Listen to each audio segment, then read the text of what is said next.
Assalamualaikum warahmatullahi wabarakatuh. Selamat pagi Sampurasun, Cindang Kasih Sugi Mukti. Oke guys, selamat datang kembali di channel Sangkuryangpedia, channel yang menjelaskan tentang budidaya lele dan sejenisnya. Semoga dengan video kali ini bisa bermanfaat dan mengedukasi untuk teman-teman di rumah.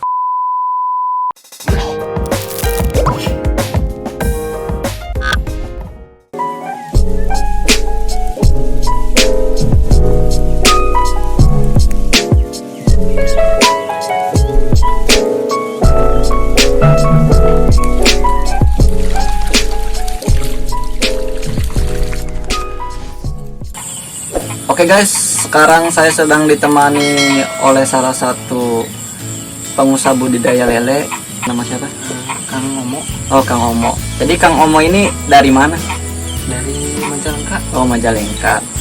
Apakah di Majalengka itu budidaya lele itu sangat banyak di sini? Ya lumayan banyak, lumayan. Saya kalau lele kan identiknya cocok cuacanya sama panas. Bagusnya yang panas. Oh iya. Kalau yang cuaca dingin tuh agak kurang sama pertumbuhannya tuh. Oh, pertumbuhannya jadi agak oh, iya. telat. Kebetulan Majalengka lumayan panas. Ya, Majalengka itu kota angin guys. Oke Mas, untuk pengalamannya pada budidaya lele itu sudah berapa lama ya? Dibilang lama sih, saya baru Mas. Oh, baru mulai kemarin kalau nggak salah bulan Juli ya, sampai sekarang 6 bulan 7 bulanan lah. Berarti baru ya? Iya baru. Oke, kirain sudah lama. Sudah punya berapa kolam? Untuk saat ini sih baru 3 kolam. Baru 3 kolam. 3 kolam itu pakai apa? Atau langsung ke tanah gitu? Enggak, saya meminimalisir lahan. Mas, kebetulan lahan saya sempit, jadi terpaksa saya akal-akalin pakai terpal itu. Kebetulan ya ada toko jualan terpal itu yang udah jadi kotak. Bisa juga sih yang terpal belum berbentuk kotak. Kebetulan tempat saya minim, jadi ya diusahain aja, dimuat-muatin. Oke. Untuk saat ini sih baru 3 kolam. Untuk perbandingannya itu lebih baik kolam yang pakai terpal atau kolam yang langsung ke tanah untuk lele? Kalau perbandingannya sih, kalau untuk pertumbuhan bagusnya yang langsung ke tanah. Langsung ke tanah. Iya. Cuma langsung ke tanah tuh agak ya, kalau nanti pas penyortiran tuh, terus pas panen, kan airnya harus dikuras gitu. Iya, dikuras. harus dibuang semua. Otomatis si lele itu kan nyatu sama tanah, sama lumpur. Jadi salah satunya harus pakai jaring. Jadi perlu modal jaring. Emang bagus yang langsung ke tanah buat pertumbuhan si lelenya. Ya masing-masing ada keuntungan, ada kelebihannya sih. Oh, iya. Sebelum terjun ke usaha lele itu Mas usaha apa? Saya wira swasta Mas. Wira swasta? Iya. Wira swasta dalam artian ya untuk memenuhi kebutuhan sehari-hari lah. Mencek Sunda mah sapopoe. Eta sagawe-gawe. Awal muncul ide untuk jadi pengusaha budidaya lele itu dari mana awalnya? Awalnya sih ya nggak tahu ya awalnya, tapi mungkin kelamaan nganggur atau apa gitu, bosen pengen ngelakuin sesuatu gitu. Jadi iseng-iseng berhadiah gitu iya, pengennya. Kebetulan ada inisiatif gitu, ada masukan gimana kalau usaha budidaya lele itu nyobain gitu, nyobain ngebesarin dulu. Ya apa salahnya sih? Kebetulan ada modal sedikit ya, dipaju aja sedikit demi sedikit. Oh ya Mas, kan sekarang jadi budidaya lele ya.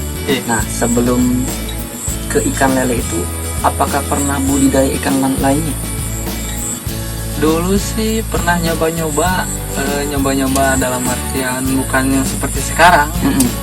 Nyoba-nyoba apa itu, kan di depan rumah ada balong gitu ukuran kecil kolam. Ya kolam ukuran kecil paling muat berapa. Waktu itu kalau nggak salah beli 50, tapi bukan lele Mas. Waktu itu ikan nila. Beli 50, nyoba-nyoba, anjir ternyata mati semua. Jadi kurangnya dasar terhadap pertumbuhan ikan sama perawatan saya gitu. Pengetahuannya berarti minim ya. Minim. Oh iya, ngomong-ngomong dari awal munculnya ide, total biaya yang dikeluarkan sekarang itu sudah berapa Mas untuk usaha budidaya lele? Untuk lele sekarang yang saya udah ngalamin, totalnya sekitar 1.200.000-an lah. 1.200.000-an lah. Berikut apa itu? Itu berikut terpal, bambu, sama ikan, modal bibit ikan. Sebesar 1.200.000-an itu, 1.200.000 ya? Iya. 1.200.000 itu berapa ekor lele Mas sekarang yang sudah dipelihara gitu? Kebetulan saya buat 3 kolam ya Mas. Dan itu pun pakai kolam terpal. Jadi biaya untuk 3 buah terpal sama bambu lah, sama apa, bambu tali kan, bambu tali. Nah yang sisanya saya belikan buat bibit ikan lele. Berapa banyak bibitnya? Bibitnya 4.500. Oh lumayan, sudah banyak ya. Ngomong-ngomong, untuk bibitnya itu pas beli ukuran berapa ya Mas? Kalau saya beli kemarin ukuran 3 cm Mas. Oh 3 cm. 3 cm itu panennya itu berapa lama? Kalau yang optimal Mas, dari jarak beli 3 cm sampai ke panen yang optimal itu 3 bulan. 3 bulan bisa. Udah bisa panen kalau yang optimal. Tapi kan lele nggak semuanya langsung besar, nggak rata maksudnya. Ada yang udah besar, ada yang masih kecil ketinggalan, ada yang masih sedang dalam waktu 3 bulan. Nggak semuanya. Jadi tadi kan sudah berbincang tentang ukuran lele ya. Sekarang lele kan ada beberapa macam ya. Lele yang dibeli Mas itu lele apa namanya? Lele kebetulan yang kemarin saya beli itu sampai sekarang yang saya punya, yang masih saya pelihara, lele sangkuriang Mas. Alasannya itu apa? Kenapa memilih lele sangkuriang, tidak lele yang lain gitu? Ada 3 macam lele dalam budidaya lele. Ada lele mutiara, terus ada lele, tapi ini sepengetahuan saya ya. Ada lele mutiara, ada lele sangkuriang. Nah ini yang lele mutiara sama sangkuriang itu sepengetahuan saya, itu sih sama-sama aja. Tapi nggak tahu ya, mungkin barangkali ada masukan dari yang lain gitu. Ada barangkali kalian ada yang mengetahui tentang perbedaan lele mutiara sama lele sangkuriang gitu tadi. Ada 3 macam. Nah kebetulan saya banyak sharing, banyak nanya-nanya sama pembudidaya yang lain gitu. Sangkuriang juga cukup bagus sih untuk budidaya. Bagusnya itu ya pertumbuhannya lumayan cepat. Jadi kalau yang optimal jarak 3 bulan itu udah bisa dipanen. Sangkuriang juga bisa. Bisa dalam Itu jangka 3 bulan. kata-kata optimal itu maksudnya apa, Mas? Barangkali penonton tidak tahu. Optimal itu maksimal pertumbuhannya, Maksimal pertumbuhannya gitu. cepat besarnya gitu. Oh iya. yang bagus besarnya. Oh ya Mas, sepengetahuan Mas itu kalau pecel yang ada di jalanan-jalanan itu tuh yang di Iya. contohnya tuh di pasar, Iya, yang pecel lele itu. Iya. Lelenya itu lele apa ya? Itu juga banyaknya sih konsumsi lele macam jenis sangkuriang, Mas. Oh, pasokannya tuh dari Iya. lele cangkuriang. Sangkuriang. Oh, Sangkuriang, mutiara. Nah, kalau jumbo sih jarang-jarang. Kalau Jarang-jarang. di kayak pecel-pecel pinggir jalan itu restoran. Jarang-jarang. jadi yang dipakai di jalanan itu pecelnya itu pecel dari lele sangkuriang gitu. Sangkuriang. Oh, kirain dari pecel lele jumbo. Setahu saya sih Jarang-jarang sih, Mas. Oh, kalau jarang-jarang. jumbo. Oh iya. Soalnya itu dari dua jenis ini pertumbuhannya paling unggul. Jenis sangkuriang sama mutiara.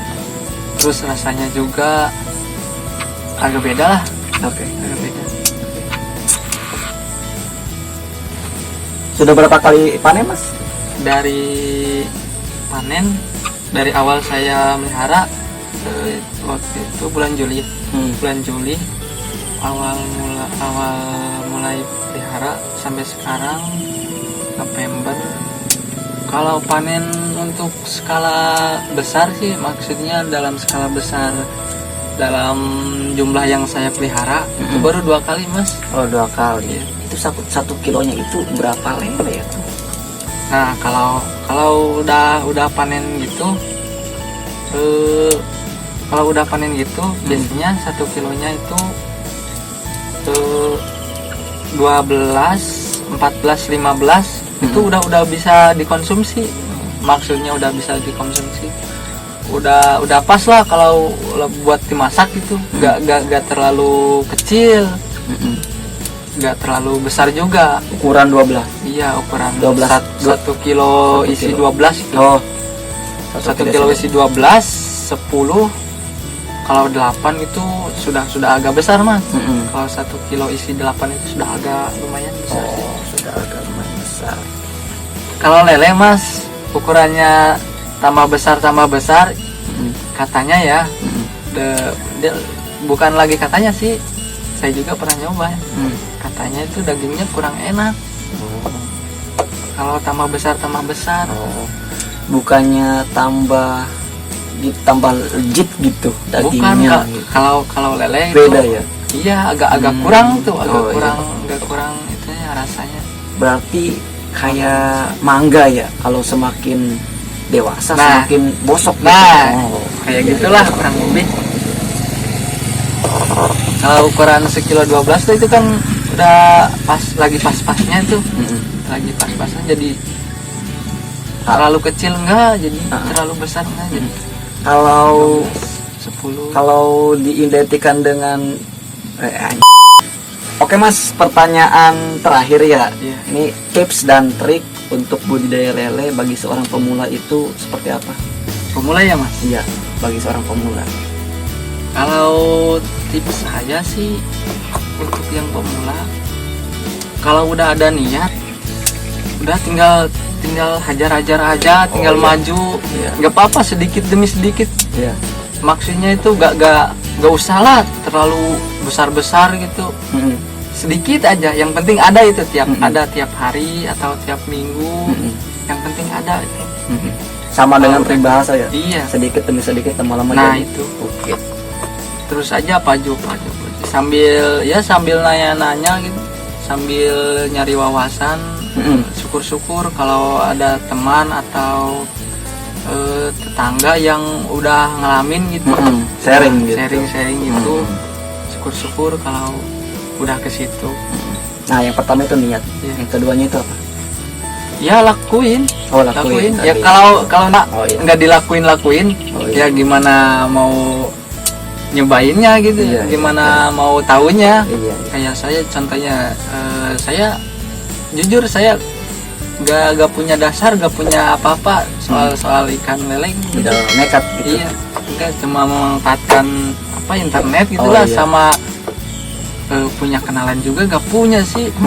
Kenalan yang udah budidaya lele gitu, yang udah nggak punya. Saya nyari ya, nyari dari internet, udah ketemu, sering nanya. Kalau udah bisa main nanya, terus kan sekarang lewat HP, lewat apa, dari situ sih mas. Nggak. Memanfaatkan media sosial. Iya. Oke mas, mungkin cukup ya untuk tips dan trik bagi budidaya lele untuk seorang pemula. Mudah-mudahan bisa mengedukasi teman-teman lah, Iya, teman-teman. yang lainnya, saling berbagi. Ya, barangkali ada kesalahan atau kurang sepengetahuan dari Saya Mas Om ini, mungkin mohon dimaafkan. Atau ada yang ingin berkomentar mengenai tentang lele, boleh di bawah. Silakan, dan jangan lupa subscribe channel ini, subscribe Sang Kuryang Pedia. Berhubung saya bagi-bagi waktu lagi, Ya. nanti saya akan ngecek ke tempat untuk Ya. lebih lanjutnya gitu, tentang budidaya lele ya. Jangan lupa kalian ikuti saya melakukan budidaya lele bersama Mas Om ini. Oke, terima kasih. Wassalamualaikum warahmatullahi wabarakatuh. Waalaikumsalam.